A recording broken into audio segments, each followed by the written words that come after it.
दर्द गाने को भी हौसला चाहिए, आंसुओं से वजू करके लिखता हूँ मैं। सुनेंगे नाज़रीन, इमरान प्रतापरी की नज़म से पहले बता दो दोस्तों, हिजबुल्लाह ने किया इजराइल पर बड़ा हमला, कैप्टन समेत 6 सैनिकों की हुई मौत। चलिए पहले इमरान प्रतापरी की नज़म। तो आपसे गुजारिश है वीडियो को लाइक कीजिए और चैनल को जरूर सब्सक्राइब कीजिए। चाक दामन रफू करके लिखता हूँ मैं, जख्म से गुफ्तगू करके लिखता हूँ मैं, दर्द गाने को भी हौसला चाहिए,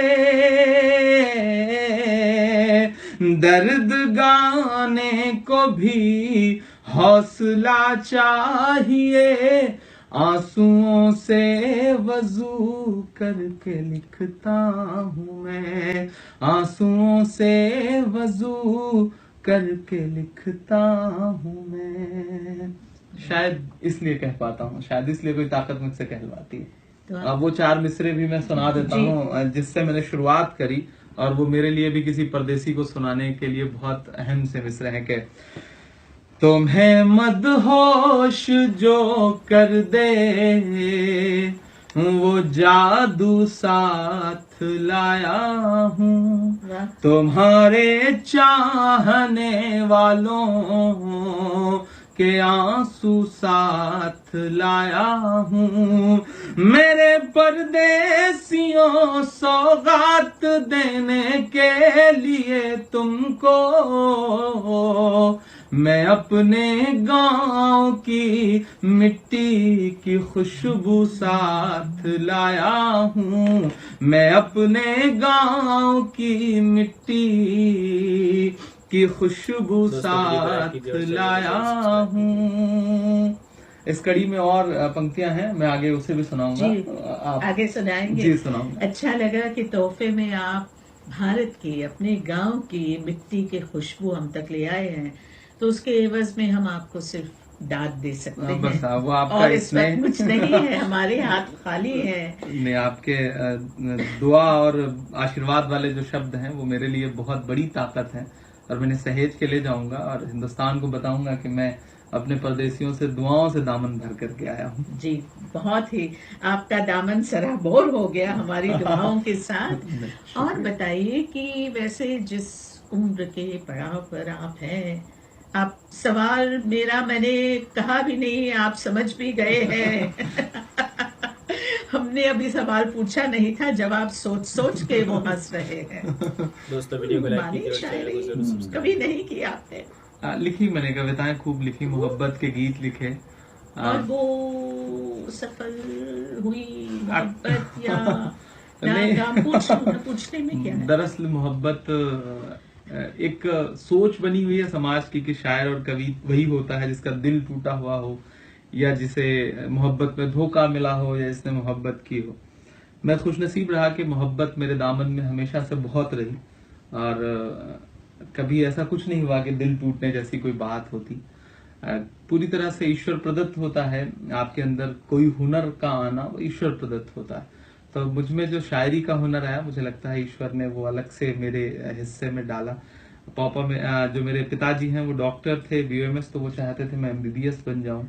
हर बाप जिस तरह सोचता है कि जिस प्रोफेशन में है उससे आगे उसका बेटा उसी प्रोफेशन में बेहतर करे, लेकिन इंटरमीडिएट तक आते आते मुझे लगा कि नहीं, शायद मैं किसी और दुनिया के लिए बना हूं।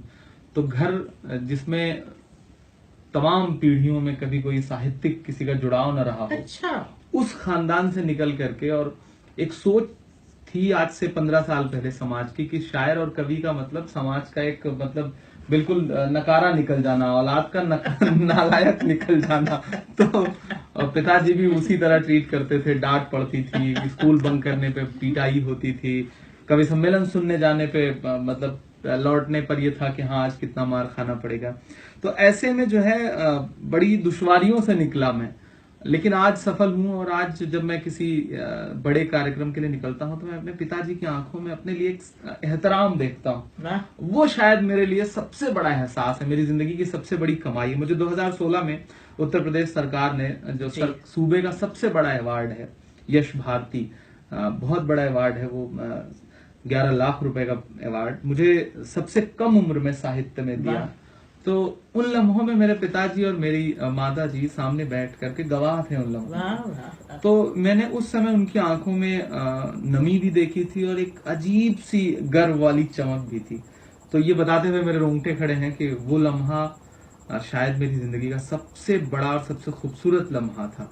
तो मुझे लगता है कि जो पिताजी मुझे इस चीज के लिए डांटा करते। दोस्तों, इमरान प्रतापगढ़ी की नज़्म सुनने के बाद आप अपनी राय में क्या कहना चाहते हैं वो नीचे कमेंट बॉक्स में जरूर बताएं। अल्लाह ताला ने अपने रसूल सल्लल्लाहु अलैहि वसल्लम से इरशाद फरमाया और आपके रब ने यह हुक्म दे दिया कि इस माबूद बरहक के सिवा कोई इबादत न करो और तुम वालिदैन के साथ हुस्न सलूक से पेश आओ। अगर उनमें से एक या दोनों तेरे सामने बुढ़ापे को पहुंच जाए तो इस वक्त भी कभी उनको हूँ मत कहना और न उनको झिड़कना और इंतहाई नरमी और अदब के साथ इनसे बात करना और इनके सामने शफकत से इनकिसारी के साथ झुके रहना और यूं दुआ करते रहना, ऐ मेरे रब, जिस तरह उन्होंने बचपन में मेरी परवरिश की है इसी तरह आप भी उन दोनों पर रहम फरमाइए। हज़रत अली रज़ियल्लाहु अन्हु रिवायत करते हैं कि रसूलुल्लाह सल्लल्लाहु अलैहि वसल्लम ने इरशाद फरमाया, मुसलमान के दूसरे मुसलमान पर 6 हुकूक हैं। जब मुलाकात हो तो उनको सलाम करे, जब दावत दे तो उनकी दावत कबूल करे, जब उसे छींक आए तो और यरहमुकल्लाह कहे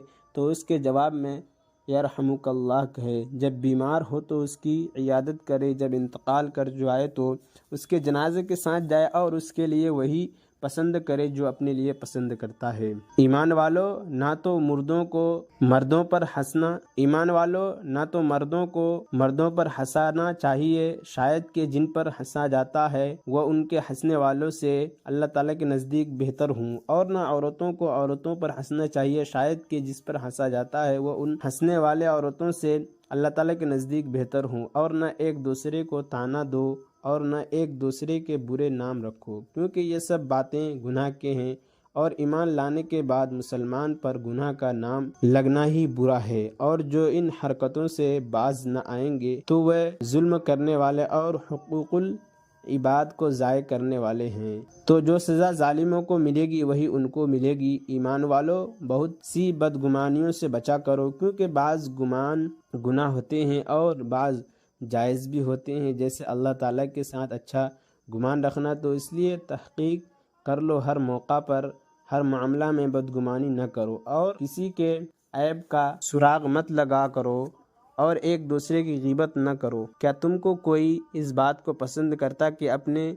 मरे हुए भाई का गोश्त खाए? इसको तुम बुरा समझते हो और अल्लाह ताला से डरते रहो और तौबा कर लो। बेशक अल्लाह ताला बड़े माफ़ करने वाले और मेहरबान हैं। ऐ लोगो, हमने तुम सबको एक मर्द और एक औरत यानी आदम व हव्वा से पैदा किया, इसमें तो सब बराबर है। और फिर जिस बात में फ़र्क रखा वह यह है कि तुम्हारी कौमें और कबीले बनाएं। यह सिर्फ़ इस कबाइल इसलिए कि एक दूसरे पर फ़ख्र करो, क्योंकि अल्लाह ताला के नज़दीक तो तुम सबसे बड़ा इज़्ज़त वाला है, जो तुम में सबसे ज़्यादा परहेज़गार है। अल्लाह ताला खूब जानते वाले और सबके हाल से बाखैर है।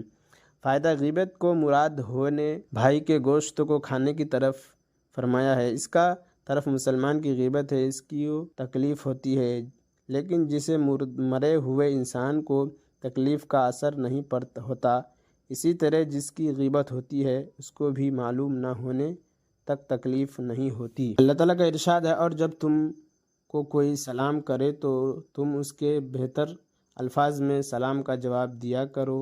कम अज़ कम जवाब ही वही अल्फाज कह दो जो पहले शख्स ने कहे थे। बिलाशुबा अल्लाह ताला हर चीज़ का यानी हर अमल का हिसाब लेने वाले हैं। और इमरान प्रतापगढ़ी से जो ये खबरों और नज़मों के लिए हमारे इस चैनल को ज़रूर सब्सक्राइब करें। मिलते हैं किसी और वीडियो में ऐसे ही नई नज़म और नई खबरों के साथ। तो जब तक के लिए दीजिए मुझे इजाज़त और रखिए अपना ख्याल। आप देख रहे थे IR मुशारा मीडिया और मैं आपके साथ मोहम्मद साकिब। अस्सलामु अलैकुम व रहमतुल्लाहि व बरकातुहू।